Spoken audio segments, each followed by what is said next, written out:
Эң биринчиден сиздерге ден соолук, ушу бөөдө сыркоодон сырткары болуңуздар демекчимин. Бул оору менен мен дагы ооруп, 7-8 күн алышып, мен ойлойм бүгүн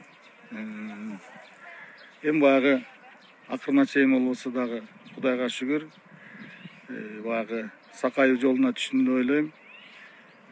Сакайдым деп ойлойм, достор.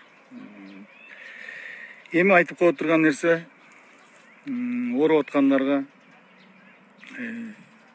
эң биринчиси бул паникага алдырбаш керек. Албетте, ар кандай оор жоготуулар болуп атат. Аларды көрүп уккандан кийин, албетте, өзүң тагдырыңда ойлондурбай койбойт экен. Ойлонот экенсиң, бул оору ойлорубузду ордуна коет экен. Көп баалуулуктарды дагы ордуна коет экен, достор. Ошон үчүн